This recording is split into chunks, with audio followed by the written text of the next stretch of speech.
غسل کے بعد وضو.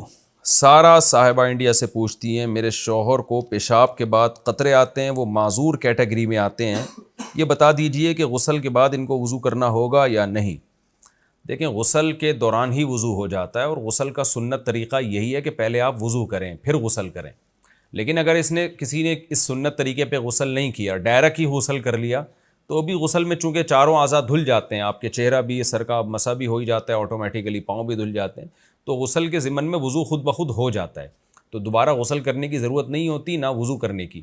باقی آپ کے شوہر کو قطرے کی بیماری ہے, بار بار پیشاب کے قطرے آتے ہیں, تو اگر وہ واقعی معذور ہیں کہ پورا نماز کا ٹائم میں قطرے ہی آتے رہتے ہیں ان کو, تو پھر معذور کا حکم یہ ہے کہ اس کا قطرے آنے سے وضو نہیں ٹوٹے گا, اور وہ ہر نماز کے لیے, یعنی جب بھی نماز کا ٹائم داخل ہو, ایک الگ سے وضو کر لیں.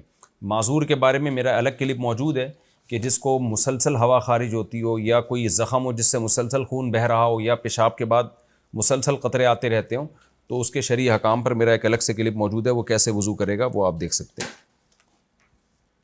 جن اتارنے کے لیے مارنا. مفتی صاحب, ایک لڑکی پر جن ہے, ایک مولانا صاحب کو بلایا تو انہوں نے لڑکی کو بہت مارا, کیا ایسا کرنا جائز ہے؟ سلمان گیلانی صاحب ایک شاعر گزرے, وہ کہتے ہیں کہ کسی نے ایک شخص کو آ کے بتایا کہ تیری بیوی پہ جن ہے. گزرے نہیں ابھی ہیں الحمدللہ. انہوں نے ایک شعر میں یہ بات کہی ہے, کسی نے آ کے بتایا کہ تیری بیوی پہ جن ہے, تو اس نے کہا خود ہی بھگتے گا. تو بعض ایسی خطرناک قسم کی لڑکیاں ہوتی ہیں, ان پہ جن آتا ہے تو خود ہی بھگتتا ہے, وہ خود ہی جن کو پیٹ دیتی ہیں. دیکھیں, یہ مولانا صاحب نے جب لڑکی کو بہت مارا ہے, تو مجھے نہیں پتہ کیوں مارا, ان کے ماں باپ کی پرمیشن سے مارا یا سچی مچی کا جن تھا یا ٹوپی ڈرامہ تھا, اس بارے میں تو میں تبصرہ نہیں کر سکتا اسپیسیفک کسی خاص واقعے کے بارے میں. لیکن میں جنرلی ایک اصول بتا دیتا ہوں کہ لڑکیوں پہ جن عام طور پہ نہیں آتے, ڈرامے بازی ہوتی ہے. لڑکوں پہ بھی جن عام طور پہ نہیں آتے, ڈرامے بازی ہوتی ہے. اور کنوارے لڑکوں پہ جب جن آ رہا ہو تو 99% کیس عشق معاشقے کے ہوتے ہیں. وہ لڑکا اپنے اوپر جن مسلط کر لیتا ہے, وہ چکر میں ہوتا ہے کہ کسی طرح سے یعنی وہ کچھ نہ کچھ تو ایب نارملٹی اس نے دکھانی ہے نا, تو وہ عشق معاشقے کا چکر ہوتا ہے, لڑکی کا چکر ہوتا ہے. تو یہ لڑکی پہ آیا ہے, میں نہیں کسی پہ بدگمان ہوتا, اللہ جانے کیا بیچاری کے ساتھ حالات ہوئے ہیں. بہتر یہی ہے کہ آپ اس لڑکی کو کسی جن اتارنے والے کے بجائے کسی نفسیاتی ڈاکٹر کے پاس لے کر جائیں.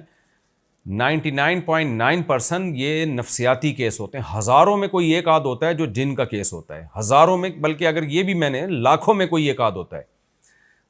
99.999% کیس یہ نفسیاتی کیسز ہوتے ہیں. اس کو جن چڑیل بھوت کے چکر میں اپنے بچوں کی زندگیاں برباد نہ کیا کریں.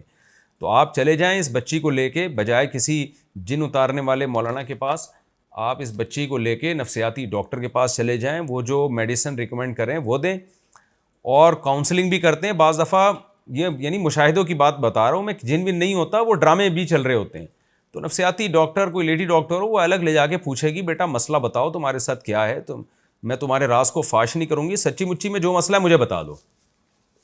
تو وہ کنونس کرے گی انشاءاللہ, وہ بتا دے گی کہ کیا مسئلہ ہے اس کے ساتھ, جن ہے یا نہیں, کیا ہو رہا ہے اس کو, نفسیاتی پرابلم کیا ہے, کوئی معاشقہ ہو گیا ہے یا کوئی بیماری ہے, کوئی بعض دفعہ ڈپریشن ہوتی ہے, گھر میں ظلم ہو رہا ہوتا ہے بچوں کے ساتھ.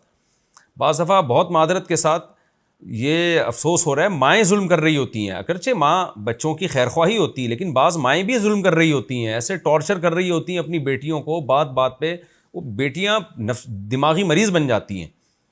تو کیونکہ ان کو نہیں پتہ ہوتا کیا بات کس وقت کرنے کی ہے, تو ٹارچر کر کر کے بچیوں کو دماغی مریض بنا دیا ہوتا ہے. بعض دفعہ ساسوں نے بنا دیا ہوتا ہے, بعض دفعہ بہو نے ساس کو بنا دیا ہوتا ہے. یہ گھروں میں سب کچھ ہو رہا ہوتا ہے.